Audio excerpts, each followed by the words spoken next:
최근에 텔레비전의 무슨 연예 프로에서 제가 정확한 문장은 기억나지 않지만 부부가 두 집에 따로 사는 것이 좋은가 나쁜가 라는 주제로 토론하는 장면을 잠시 보게 되었습니다.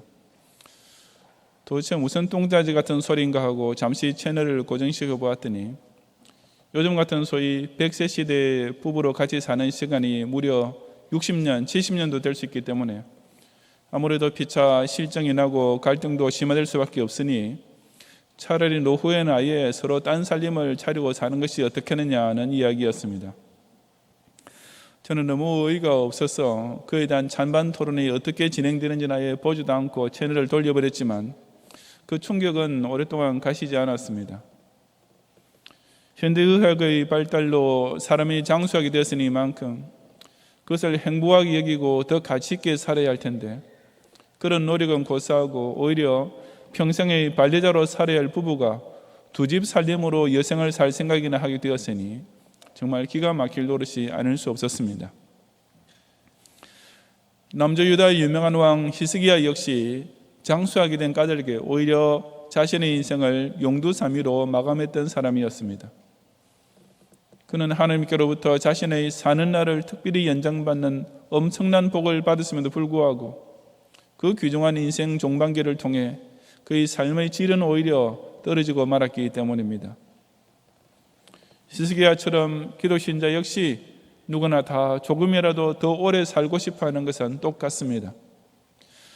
하지만 정작 훨씬 더 중요한 사실, 바로 그렇게 허락된 소중한 생명의 날을 어떻게 살아가느냐 하는 문제에 대해서는 실패하기 쉬운 것입니다. 이 시간 저는 히스기야 왕의 잘못을 거울 삼아서 과연 하나님께서 우리에게 연장시켜주고 계시는 소중한 생명의 날들을 어떻게 바로 살아야 하는지를 함께 상고해 보고자 합니다. 첫째, 하나님께서 우리의 사는 날에 은혜를 부어주실 때 오직 선한 일에 충성해야 합니다. 본문 1절부터 11절까지 함께 봉독하겠습니다. 그때에 히스기야가 병들어 죽게 되매 아모스의 아들 선지자 이사야가 그에게 나와서 그에게 이르되 여호와의 말씀이 너는 집을 정리하라 내가 죽고 살지 못하리라 하셨나이다. 히스기야가 낯을 벽으로 향하고 여호와께 기도하여 이르되 여호와여 구하오니 내가 진실과 전심으로 주 앞에 행하며 주께서 보시기에 선하게 행한 것을 기억하옵소서 하고 히스기야가 심히 통곡하더라. 이사야가 성읍 가운데까지도 이르기 전에 여호와의 말씀이 그에게 임하여 이르시되 너는 돌아가서 내 백성의 주권자 히스기야에게 이르기를 왕의 조상 다윗의 하나님 여호와의 말씀이 내가 내 기도를 들었고 내 눈물을 보았노라. 내가 너를 낫게 하리니 내가 3일 만에 여호와의 성전에 올라가겠고 내가 내 날에 15년을 더할 것이며 내가 너와 이 성을 아수르 왕의 손에서 구원하고 내가 나를 위하고 또 내 종 다윗을 위함으로 이 성을 보호하리라 하셨다 하라 하셨더라. 이사야가 이르되 무화과 반죽을 가져오라 하매 무리가 가져다가 그 상처에 놓으니 나으니라. 히스기야가 이사야에게 이르되 여호와께서 나를 낫게 하시고 3일 만에 여호와의 성전에 올라가게 하실 무슨 징표가 있나이까 하니 이사야가 이르되 여호와께서 하신 말씀을 응하게 하실 일에 대하여 여호와께로부터 왕에게 한 징표가 이 말이이다. 해 그림자가 10도를 나아갈 것이니까 혹 10도를 물러갈 것이니까 하니 히스기야가 대답하되 그림자가 10도를 나아가기는 쉬우니 그리할 것이 아니라 10도가 뒤로 물러갈 것이니이다 하니라. 선지자 이사야가 여호와께 간구하며 아하스의 해시기 위에 나갔던 해 그림자를 10도 뒤로 물러가게 하셨더라. 아멘. 히스기야 왕이 병들어 죽게 되었을 때 이사야 선지자는 너는 집을 정리하라고 내 가족에게 유언을 남기고 남은 정물을 정리하면서 죽음을 맞이할 준비를 하라고 일러주었습니다. 그러자 히스기야는 낯을 벽으로 향하고 심히 통곡하면서 간절한 기도를 올렸습니다. 그 내용은 자신이 진실과 전심으로 하나님 앞에서 선하게 행한 것을 기억하시고 자기 생명을 연장시켜 달라는 것이었습니다. 하나님께서는 그 히스기야의 기도를 들으시고 그의 병이 3일 만에 낫게 될 것뿐 아니라 그의 생명을 15년이나 연장해 주시겠다고 이사야 선지자를 통해 대답해 주셨습니다. 그때 히스기야는 그 약속이 이루어질 것이라는 사실에 대하여 무슨 징표가 있나이까 라고 되물었는데, 그것은 자기 목숨이 달려있는 문제이니만큼 더욱 확실한 보장을 받고 싶은 심정 때문이었을 것입니다. 하나님께서는 그 약속을 확정해 주시는 징표로 해시계의 해 그림자를 10도 뒤로 물러가게 하는 이적을 보여주셨는데, 그것도 그림자가 10도를 나아가기는 쉬우니 10도가 뒤로 물러가게 해달라는 어린애의 응석 같은 히스기야의 부탁을 들어주셨기 때문이었습니다. 물론 이것은 역사상 전무후무한 일이었습니다. 성경에서도 죽었다가 부활하게 된 몇 사람이 있지만 죽기 직전에 이처럼 그 수완을 더하시는 특별한 은혜를 받은 사람은 히스기야 외에 아무도 없습니다. 더구나 그런 생명 연장의 약속을 확증해 주기 위하여 태양 운행의 이변이라는 기적까지 동원되었으니 실로 히스기야 왕이 받은 은혜는 특별이라는 수식어조차 부족할 정도였던 것입니다. 그렇다면 그처럼 자기 생명의 날이 15년이나 더 연장된 히스기야 왕은 과연 그 추가된 생애를 어떻게 보냈습니까?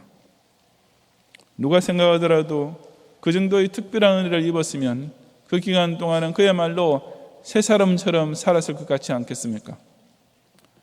하지만 그가 보여준 반응은 정말 천만 뜻밖이었습니다. 사실 히스기야 왕은 그 죽을 병에 걸리기 전까지는 여러 가지 선한 일들과 훌륭한 정치적 사업을 많이 이루겠다는 왕이었습니다. 우상을 타파하는 종교개혁을 일으키고 예루살렘 성전의 예배를 정상적으로 회복시켰으며 성전 운영도 재정비하는 등 하나님을 기쁘시게 하는 선행을 많이 했습니다. 또한 바로 앞장에 나오듯이 아수르 제국의 침략을 당했을 때에도 오직 하나님만 의지하는 믿음으로 나라의 안보와 백성의 생존권을 지켜내는 군주로서의 책임도 잘 수행했던 것입니다. 하지만 의외로 그가 생명을 연장받았던 15년, 즉 그의 통치 말년에는 그런 기록이 단 하나도 남아있지 않습니다. 그래서 같은 사건을 기록하고 있는 역대하 32장 25절 하반절에 보면 히스기야 왕이 병고침 받은 후에 오히려 그 받은 은혜를 보답하지 아니했다고 기록하고 있습니다. 아까 히스기야가 기도하면서 자신이 하나님 앞서 행했던 선한 일을 기억해 달라고 한 것은 자기 생명을 연장시켜 주시면 병들게 되기 전보다 더 많이 선한 일을 하겠다는 서원이 절로 포함된 것 아니겠습니까? 그럼에도 불구하고 그는 하나님께로부터 특별한 은혜를 받은 자답게 당연히 그 하나님께 보답해야 할 행동을 전혀 보여주지 않았습니다. 초기에는 그처럼 훌륭한 업적으로 명성이 자제했던 히스기야 왕이 더구나 하나님의 크신 은혜로 받은 15년이라는 소중한 기간 동안 아무것도 제대로 남겨놓은 일 하나 없이 그냥 허송세월을 보내었던 것입니다. 하지만 이것은 비단 히스기야뿐 아니라 사실상 우리 대부분이 다 저지르기 쉬운 잘못입니다.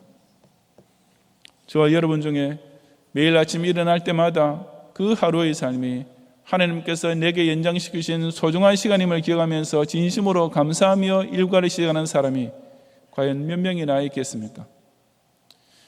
대부분의 경우 우리는 자신의 호흡과 맥박이 오늘도 뛰고 있으며 자신의 육신이 오늘도 기력을 유지하고 활동하고 있다는 사실을 그저 당연한 일로만 여기고 있습니다.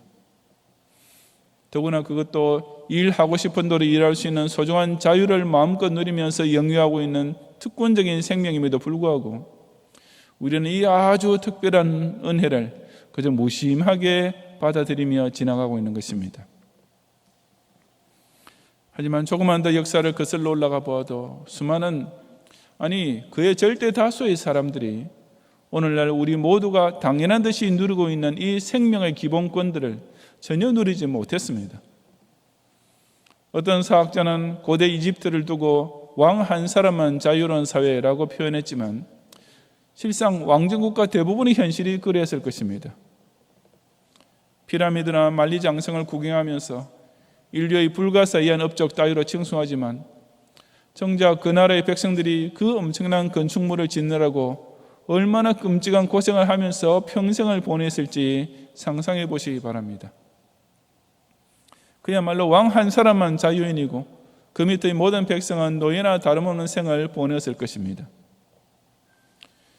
그런 일은 너무나 먼 이야기라서 별로 실감이 나지 않는다면 지금 이 순간 저 북한에 있는 2천만 우리 동포의 생애를 한번 상상해 보십시오. 의사표현의 자유나 거주이동의 자유조차 없으며 아예 행복이란 단어 자체가 없는 곳에서 그저 아침 저녁으로 김씨 삼부자의 사진 앞에 절이나 하면서 딱 한 달만 살아보려고 한다면 어떨지 한번 생각해 보셨습니까? 아니, 한 끼 식사라고 주는 것이 옥수수 나달 29개를 세워주는 정치범 수용소에서 딱 일주일만 갇혀 있어 보라고 한다면 과연 버텨낼 수 있을 것 같습니까? 그런 사람들에 비한다면 현재 이 대한민국 안에 살고 있는 우리 모두는 그야말로 전부 다 특권층이나 다름없습니다. 완전한 민주화가 이루어짐으로써 자신이 혹시라도 부당하게 체포되어 사형당해 될지도 모른다는 걱정 따위는 아무도 하지 않습니다. 이 평화시대에 전쟁터에 징집되어 죽을 위험도 거의 없으며 이처럼 의술이 하루가 다르게 발달하는 시대에 제명을 못 누리고 일찍 죽게 될 확률도 점점 더 낮아지고 있습니다.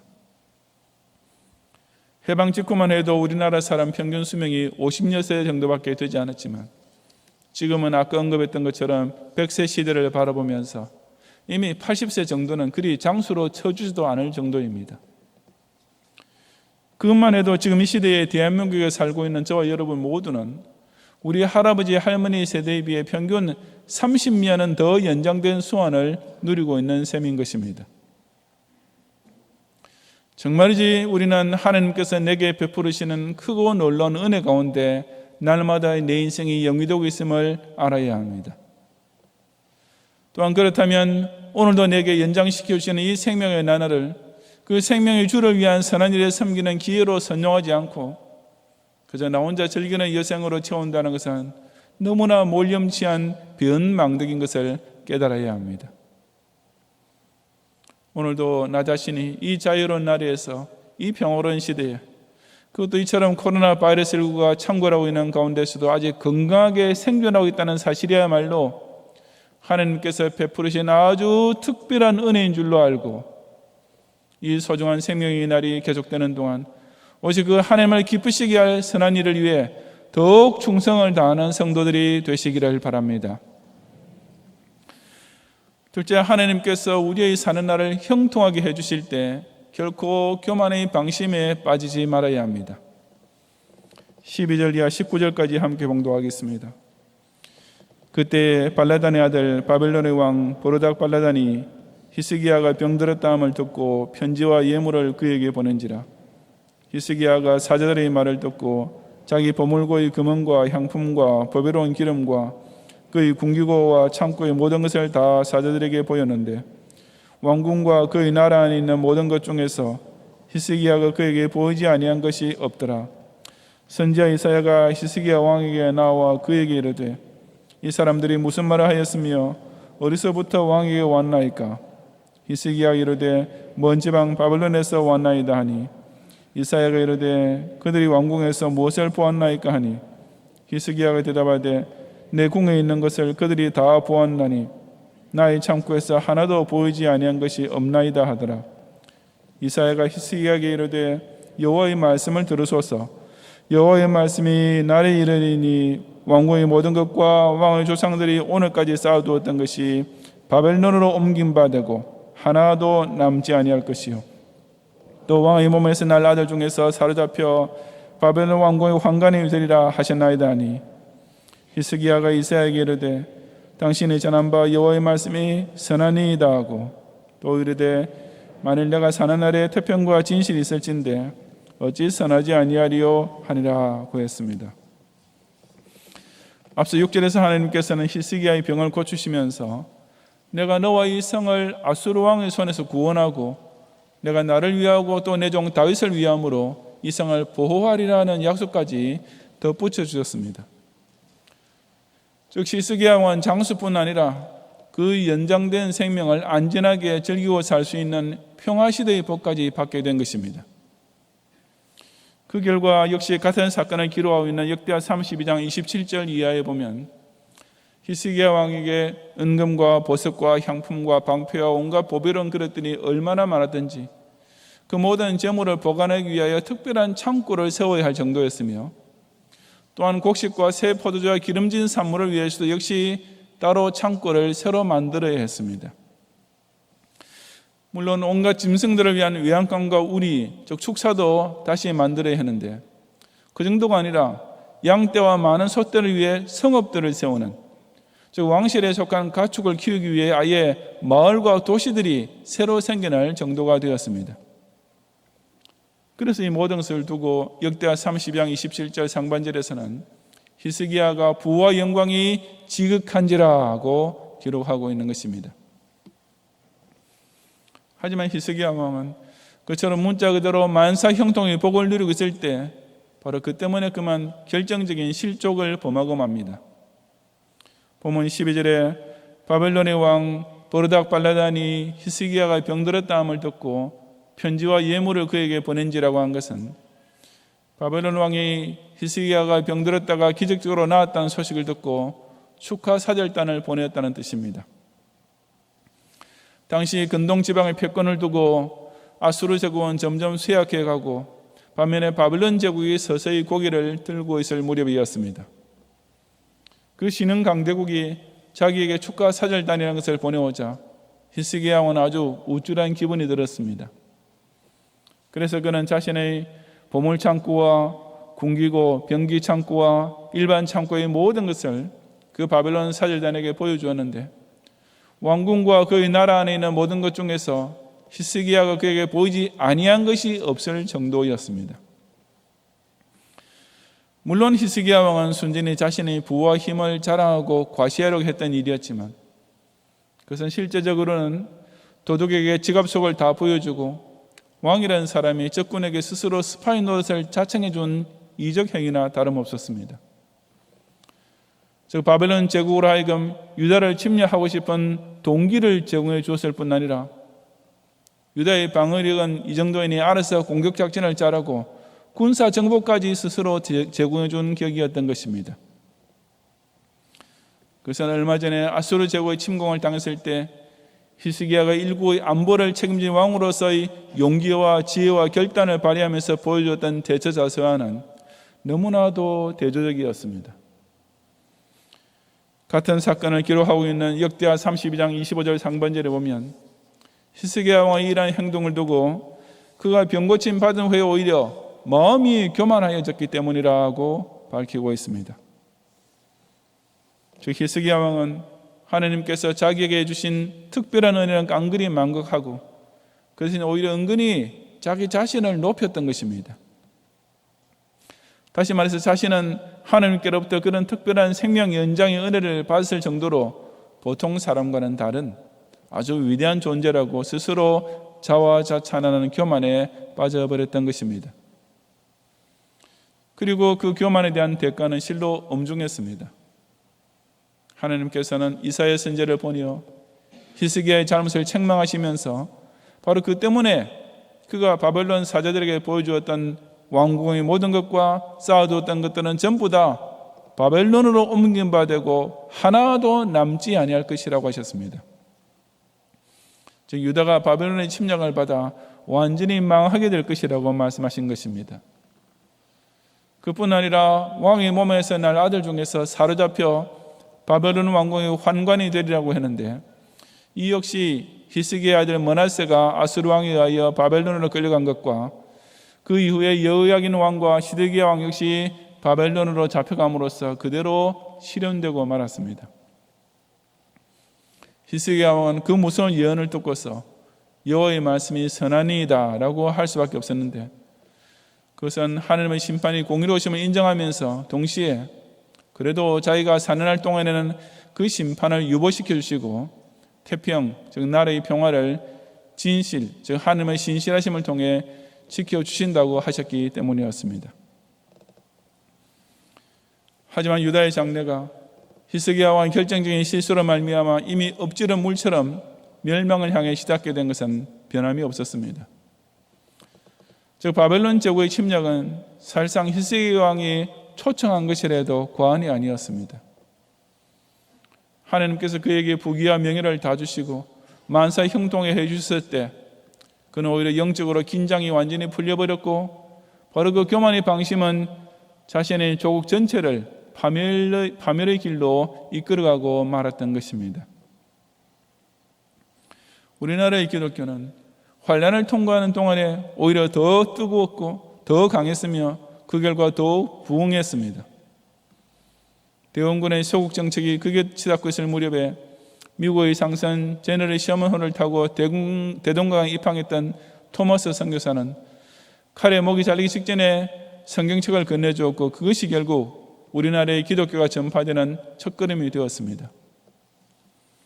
그 뒤로 일제히 신사참배 탄압을 받을 때에도 오히려 교회는 더욱 순수한 성경 중심의 유일신앙을 지켜내었고, 6.25 전쟁을 통해 무신론 공산주의 총칼 앞에서도 오히려 성도들은 끝까지 순교적 신앙을 사수해냈던 것입니다.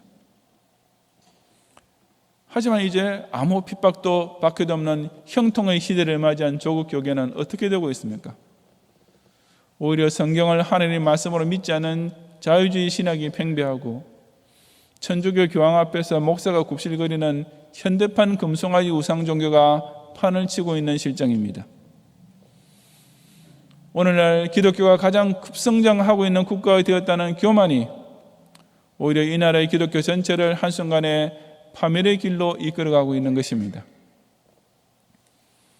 이선 정치적으로도 마찬가지입니다. 우리가 살고 있는 조국 대한민국은 제가 어릴 적만 해도 외국 원조를 받고 겨우 연명하던 신세였지만, 이제는 오히려 다른 나라의 원조를 해주는 나라로 순식간에 격상되었습니다. 제2차 세계대전 이후에 세워진 신생 국가들 중에서 이처럼 경제 발전에 극적으로 성공한 나라는 전 세계에서 딱 우리나라 하나뿐인 것입니다. 하지만 바로 이 국가적 형통 안에도 역시 방심의 싹이 트고 있습니다. 그 결과 바로 지적에서 이 대한민국을 호시탐탐 누리고 있는 오늘의 바벨론 제국에게 우리 역시 나라 안의 모든 것을 다 보여주고 있는 형편입니다. 종북 좌파 국회의원이 국가 기밀을 마음대로 열람할 수 있으며, 탈북자로 가져간 간첩이 버젓이 국가 공무원이 되어서 활동하고, 군대나 국가 정보기관에도 얼마나 많은 고정 간첩들이 얼마나 높은 고위층까지 자리 잡고 있는지는 아무도 모릅니다. 그뿐 아니라 이처럼 국가의 빚이 천문학적인 숫자로 늘어가고 있는 판에도 현 정부는 북한에 공짜로 돈을 보내주겠으니 제발 받아달라고 설설기는 추태까지 남발하고 있는 형편입니다. 저는 이런 것들을 보면서 이러다가 정말 대한민국이 무력적화되고, 그 무자는 없을 무자입니다. 김정은이 군사력을 동원해서 침공할 필요도 없이 그냥 적화되고, 우리 자녀들이 그 독재자의 노예로 사로잡히게 되는 날이 오는 것이 아닌가라는 염려에 정말 가슴이 떨리지 않을 수가 없습니다. 하지만 대부분의 우리나라 국민들은 도대체 무엇을 믿고 있는지 전혀 그렇지 않는 것 같습니다. 만사 형통할 때 교만의 방심에 빠지는 개인이나 교회나 국가는 결국 바벨론에게 잡아먹히고 만다는 철칙을 절대로 잊지 말아야 합니다. 하나님께서 우리에게 환난 대신에 평안을 주시고 핍박 대신에 부흥을 주실 때일수록 더더욱 스스로 겸비하고 원수에 대하여 긴장함으로써 우리의 소중한 조국과 교회를 꼭 지켜내는 성도들이 되시기를 바랍니다. 성도 여러분, 본문 20절과 21절에 히스기야의 남은 사적과 그의 모든 업적과 저수대와 수도를 만들어 물을 성 안으로 끌어들이는 일은 유다왕 역대지략에 기록되지 아니하였느냐. 히스기야가 그의 조상들과 함께 자고 그의 아들 므낫세가 대신하여 왕이 되니라고 했습니다. 히스기야 왕은 그토록 특별한 생명의 은혜와 풍성한 형통의 복 가운데 살았던 15년의 생애를 그냥 헛되게 보내고 말았습니다. 그는 하나님께서 베푸르신 은혜의 기회를 선한 이로서 보답하지 못했고, 자신의 말년에 허락해 주신 형통의 나라를 교만의 방심 때문에 완전히 망치고 말았던 것입니다. 우리는 그런 히스기야의 시행착오를 절대로 재현해서는 안 됩니다. 지금 우리가 누리고 있는 생명의 은혜와 삶의 복은 귀족이란 말조차 오히려 부족한 것을 깨달아야 합니다. 저와 여러분 정말이지 왕 같은 부귀와 제사장 같은 영화를 동시에 누리고 있는 복에 겨운 사람들입니다. 교만으로 인해 낭비하기는 너무나 아까운 시간이며 방심으로 인하여 죄 짓는 데만 허비해버린다는 것은 있을 수 없는 너무나도 소중한 특권적인 은혜인 것입니다. 올해 2021년을 지나가면서 우리 교회가 누리는 현실은 더더욱 그렇지 않습니까? 저와 여러분은 코로나 바이러스가 창궐하던 지난 한 해에도 건강하게 생존할 수 있었으며 우리 경양교회나 경양학원이나 제네바 신대원 내의 공적인 모임 가운데서 단 한 번도 확진자가 발생하지 않았습니다. 그렇다면 우리는 이 은혜의 날들을 더욱 선한 일을 위해 죽도록 충성하며 선용해야 하지 않겠습니까? 조금이라도 교만의 방심에 빠지지 말고 더욱 겸손히 낮아져야만 하나님께서 지금까지 이어진 형통의 시대가 막히지 않고 영광스러운 희는 맞이를 향해 더욱 활짝 열리도록 인도해 주시지 않겠습니까? 저와 여러분이 오늘도 살아있다는 이 한 가지만 해도 이미 기적적인 은혜입니다. 거기다가 제가 또 경영교회 담임 목사로 섬길 수 있고 여러분이 지금 이 순간까지도 경영교회 장로로 집사로 권사로 성도로 하나님께서 세우시는 사실까지 덧붙이면 실로 우리야말로 15년의 수완을 더 받아 누리고 있는 것이나 마찬가지인 줄을 똑바로 깨달아야 합니다. 우리에게 이토록 특별한 생명의 은혜와 만사 형통의 복을 베푸실 때 또 하늘 앞에서 스스로 겸비하며 선한 일에 충성을 다함으로써 이 세계를 받은 교회를 통해 각자의 남은 사는 날들을 더욱 영광스럽게 영위해가는 성도들이 되시기를 주님의 이름으로 축원합니다.